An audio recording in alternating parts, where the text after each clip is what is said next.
a puff, baby, don't hurt me no more. I'm a puff, baby, don't hurt me. Well, for 7 years, a certain boy wizard went to a certain school and conquered evil. You know who he is. But this is not his story. It's the story of those who were at the wizardly school at the same time.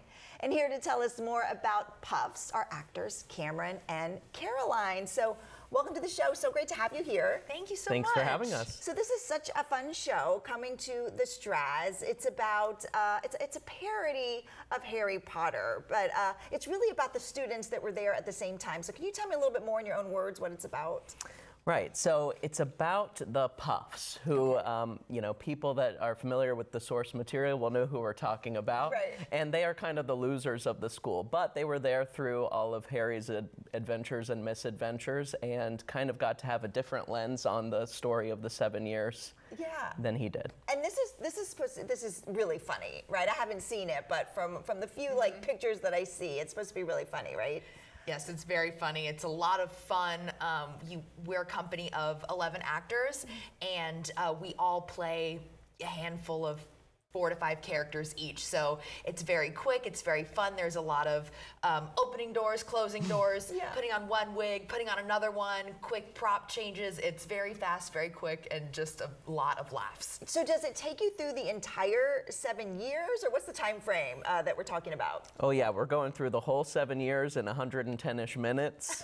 So it is fast-paced, flying all the major action points, and we get in, we get out. Yeah, and who do you play? Tell me a little bit about your characters. So I play Wayne Hopkins. He's kind of the main character, and in a lot of ways, he's the foil of Harry. He wants to be the hero. He wants to be the person that is at the center of the action, but instead he's always on the outside. But he's also an orphan, also finds out that he was a wizard just minutes before arriving at the school, and just ends up kind of on the opposite end of the spectrum as Harry, unfortunately. Yeah, I think it's so interesting because we've seen these movies, and you know, it's centered around those main characters in the movies, but there are all those other students that were there at the same time. So this is a really like interesting take. What roles do you play? I know you play several. Yeah, so I get to play Harry, the certain boy wizard that has a certain scar on his forehead that kind of looks like the logo of our hockey team. You know the boy we're talking about.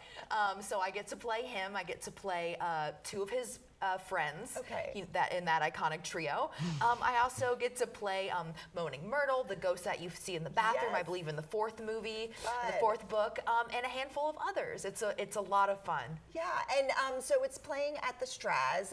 When does it take off? When do you guys start? So we begin previews on July 9th and then officially open on July 11th. Then it runs Thursdays through Sundays all the way up to August 3rd. So fun. And so tell me, what is this a show for kids? Because I know kids love these movies and books, but...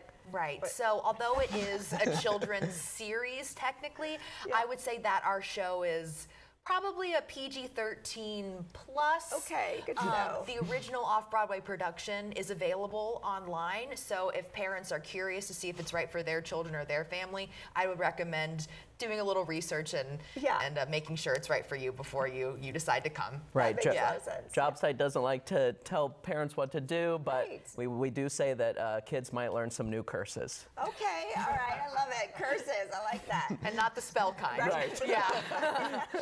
So the movies and the books, everything takes place in the 90s, so that's where this play takes place, right? In the 90s, and you all really dive into that. Yes, there's a ton of 90s pop culture references sprinkled throughout, and that's why I think that it's so much more than just a parody of its source material. It's also this love letter to the 90s and something that I think people will enjoy for the fast-paced funniness of it, whether they know the source material or not. Yeah, very cool. And did you guys grow up watching the movies and reading the books? Yeah, so I grew up watching the movies for sure, but I just finished reading the series for the first time earlier this year, and I have to say I'm hands down a fan for sure. Yeah. And what about you?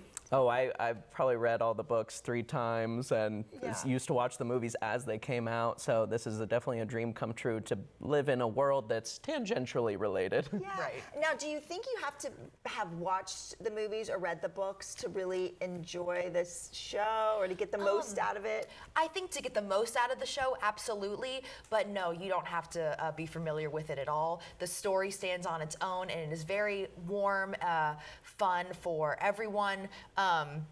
But again, if you are a fan of this series, you're gonna really enjoy the Easter eggs that we have for you. Yeah. What did you think when you first read the play, or did you see it first?